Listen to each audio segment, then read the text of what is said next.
Good morning students. हम बात कर रहे थे फोटोसिंथेसिस। फोटोसिंथेसिस में आज हम बात करेंगे डार्क रिएक्शन, अप्रकाशिक अभिक्रिया।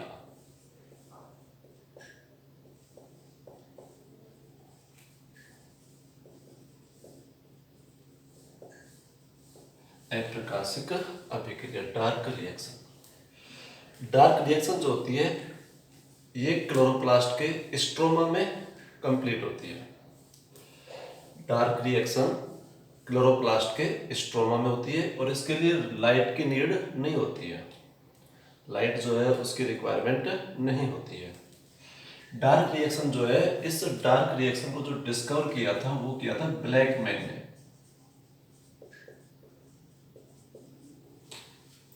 डार्क रिएक्शन जो है, इस डार्क रिएक्शन को किसने डिस्कवर किया था?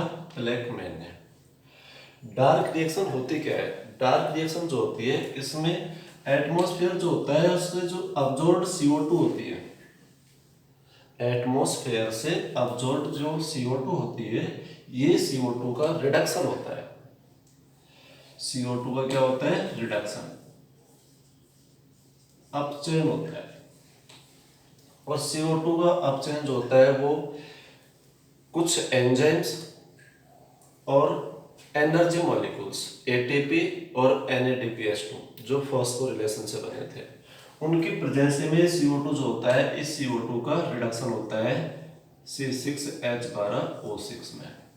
ये प्रोसेस जो होती है वो होती है डार्क रिएक्शन में। डार्क रिएक्शन में ये जो प्रोसेस होती है CO2 के रिडक्शन की, इसको 3 टाइपों में डिवाइड किया गया है। इसको 3 टाइप में डिवाइड किया गया है। सीधा सा कहें, डार्क रिएक्शन जो होती है, इस डार्क रिएक्शन को जो है 3 पार्ट में डिवाइड किया गया है। तो पहला है Calvin cycle, Calvin cycle, kelvin चक्र या C3 साइकिल, C3 साइकिल या केल्विन साइकिल।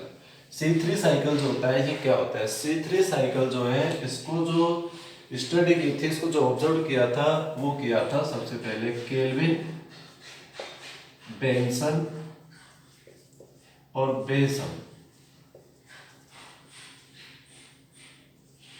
ये 3 साइंटिस्ट थे।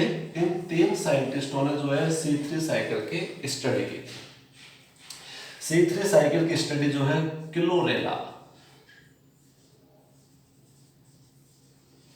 क्लोरेला एल्गी जो है, उस एल्गी पर जो है एक्सपेरिमेंट किया था। उस क्लोरेला एल्गी पर जो है स्टडी की थी। क्लोरेला, सैंडेस्मस, ये जो थे एल्गी, इन एल्गी पर जो है केल्विन, बेंसन और बेसन जो था उसने C3 साइकिल की स्टडी की थी।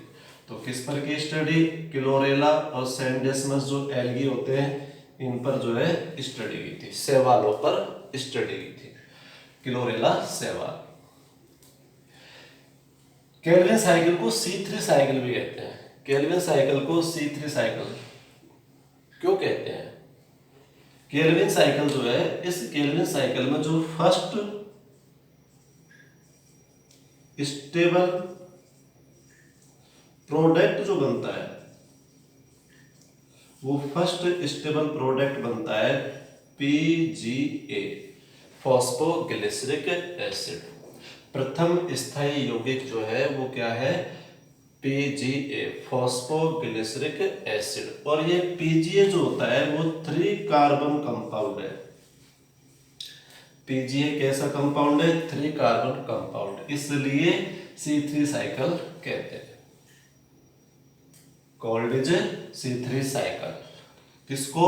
केल्विन साइकिल को। क्यों? क्योंकि इसमें जो फर्स्ट स्टेबल प्रोडक्ट जो होता है वो PGA होता है। ये PGA जो है वो 3 कार्बन प्रोडक्ट है, 3 कार्बन है, इसलिए इसको C3 साइकिल कहते हैं। तो कॉल्ड इज C3 साइकिल। जो C3 साइकिल जो होता है, इस C3 साइकिल में इंटरमीडिएट जो प्रोडक्ट बनते हैं, फोटोसिंथेसिस जो प्रोसेस होती है, उस फोटोसिंथेसिस प्रोसेस में जो इंटरमीडिएट प्रोडक्ट होते हैं, उन प्रोडक्ट को फाइंड करने के लिए, उनका पता लगाने के लिए रेडियो एक्टिव कार्बन 14 का यूज किया जाता है, रेडियो एक्टिव कार्बन 14 का यूज किया जाता है, जिसके द्वारा इसके द्वारा कार्बन 14 से फोटोसिंथेसिस होता है, उसमें इंटरमीडिएट जो प्रोडक्ट बनते हैं उनको फाइंड किया जाता है, उनका पता लगाया जाता है। C3 साइकिल जो होता है, ये C3 साइकिल डार्क रिएक्शन जो होती हैं उन डार्क रिएक्शन का पहला पार्ट है। C3 साइकिल जो है, यहाँ पर हम देख सकते हैं C3 साइकिल का जो एक ड्रा है, जिसमें जो इसके स्टेप, कौन सा स्टेप क्या है, क्या बनता है, वो इस ड्रा से कंप्लीट हमें जो एक्सप्लेन हो जाएगा। अभी हमने पढ़ा कि जो C3 साइकिल जो होता है, वो C3 साइकिल कहाँ होता है, तो इन क्लोरोप्लास्ट में, हरित लवक में। डार्क रिएक्शन कहाँ होती है, क्लोरोप्लास्ट में। क्लोरोप्लास्ट के कौन से पार्ट में, स्ट्रोमा में। जबकि ग्रेना में क्या होती थी, ग्रेना में लाइट रिएक्शन होती थी, डार्क रिएक्शन स्ट्रोमा। स्ट्रोमा में जो RUMP है, राइबोलोज मोनोफास्फेट, जो 5 कार्बन मॉलिक्यूल है, 5 कार्बन वाला है, राइबोलोज मोनोफास्फेट। इसके 6 मॉलिक्यूल्स होते हैं, 6 अणु होते हैं इसके। ये RUMP जो होता है वो फॉस्फोपेंटोकाइनेज एंजाइम एंड 6 ATP की प्रेजेंसी में RUBP में चेंज हो जाता है। RUMP जो है राइबोलोज मोनोफास्फेट, फॉस्फोपेंटोकाइनेज और 6 ATP की प्रेजेंसी में RUBP में चेंज हो जाता है। ये स्टेप होता है फर्स्ट फॉस्फोरिलेशन, फर्स्ट फास्फोरिलीकरण। 6 ATP यूज होते हैं, तो इससे यहाँ पर जो है ADP में चेंज हो जाता है, RUBP बनता है, राइबोलोज बिसफास्फेट। राइबोलोज बिसफास्फेट जो 6 मॉलिक्यूल है, राइबोलोज फास्फेट के कितने मॉलिक्यूल है, 6 मॉलिक्यूल है।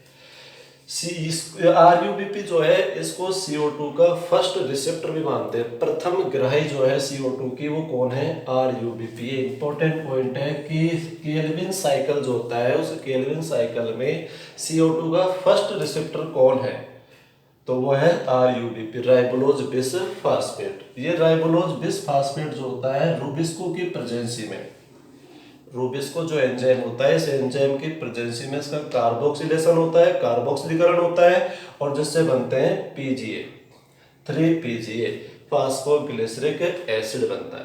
क्या बनता है, फास्फोग्लिसरिक एसिड, जो फर्स्ट स्टेबल प्रोडक्ट है, प्रथम स्थायी यौगिक है, प्रथम स्थायी यौगिक। ये प्रथम स्थायी यौगिक है, ध्यान रखना, ये भी एक इंपॉर्टेंट पॉइंट है कि केल्विन साइकिल जो है उसका फर्स्ट स्टेबल प्रोडक्ट कौन सा है, प्रथम स्थायी यौगिक क्या है, तो वह है 3PGA, फास्फोग्लिसरिक एसिड। अब 3PGA जो होता है वो 12 ATP की और फास्फोग्लिसरिक काइनेज जो एंजाइम होता है इसकी प्रेजेंसी में, 3PGA जो होता है वो 12 ATP की प्रेजेंसी में और फास्फोग्लिसरिक काइनेज एंजाइम की प्रेजेंसी में 1,3-डाई-PGA में चेंज हो जाता है, 1,3-डाई-फास्फोग्लिसरिक एसिड में चेंज हो जाता है। इस स्टेप को बोलते हैं सेकंड फॉस्फोरिलेशन, सेकंड फास्फोरिलीकरण।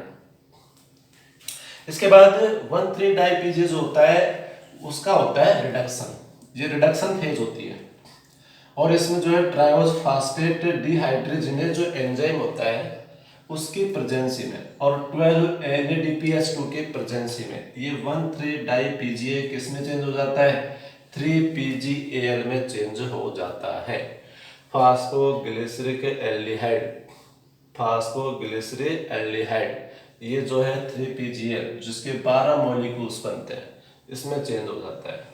तो इस फेज को बोलते हैं रिडक्शन फेज, अपचयन प्रावस्था, अपचयन प्रावस्था।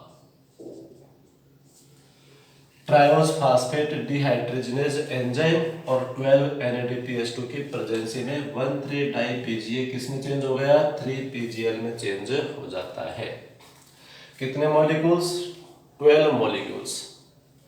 इसके बाद ये 3PGL जो है इसके 10 मॉलिक्यूल्स होते हैं वो तो वापस RUMP में चेंज हो जाते हैं, वापस RUMP का फॉर्मेशन कर देते हैं ताकि साइकिल चलता रहे, रनिंग में रहे। और 2PGL जो होते हैं वो 2PGL जो है वो चेंज हो जाता है हेक्सोज शुगर में। आइसोमरेज एंजाइम की प्रेजेंस में किस में चेंज हो गया? हेक्सोज शुगर में। हेक्सोज शुगर जो होती है वो चेंज हो जाती है सुक्रोज में, और सुक्रोज जो होती है वो चेंज हो जाती है स्टार्च। मतलब सीधी सी बात करें तो फोटोसिंथेसिस का लास्ट जो प्रोडक्ट होता है वो क्या होता है? स्टार्च होता है। फोटोसिंथेसिस जो है उसमें जो लास्ट प्रोडक्ट बनता है वो स्टार्च बनता है। तो ये होता है C3 साइकिल। C3 साइकिल में जो एक एंजाइम यूज हो रहा था रूबिस्को एंजाइम, जिसको पहले भी बता चुके हैं, rubisco enzyme ribulose bisphosphate carboxylase oxygenase, ये एंजाइम होता है। इसका पूरा नाम जो हम पढ़े राइबोलोज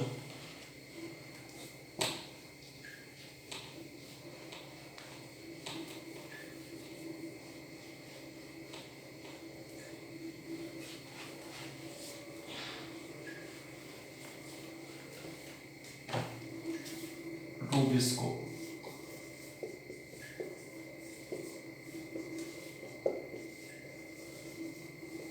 राइबोलोज बिसफास्फेट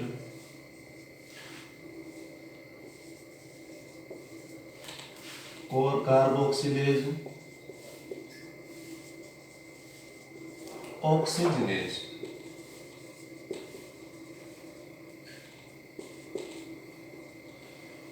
राइबोलोज बिसफास्फेट कार्बोक्सिलेज ऑक्सीजनेज, ये जो एंजाइम है ये एंजाइम अर्थ पर सबसे ज्यादा अमाउंट में होता है, सबसे ज्यादा मात्रा में, सबसे ज्यादा जो पाया जाता है वो रूबिस्को में पाया जाता है अर्थ पर।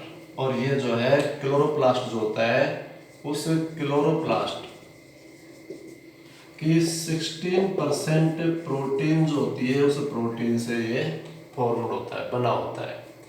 मेडअप कितने प्रोटीन? 16% प्रोटीन से मेडअप होता है, बना होता है रूबिस्को एंजाइम। तो ये हुआ केल्विन साइकिल। केल्विन साइकिल जो है इसको C3 साइकिल कहते हैं। क्यों C3 साइकिल जो है क्यों कहते हैं? अभी पढ़ा था कि केल्विन साइकिल जो होता है, केल्विन साइकिल में फर्स्ट स्टेबल जो प्रोडक्ट बनता है वो फर्स्ट स्टेबल प्रोडक्ट क्या बनता है? फर्स्ट स्टेबल प्रोडक्ट जो बनता है वो 3PGA बनता है। मतलब इसमें जो है PGA के 3 कार्बन यौगिक होते हैं, 3 कार्बन जो है कंपाउंड, 3 कार्बन कंपाउंड है, इसलिए इसको बोलते हैं C3 साइकिल।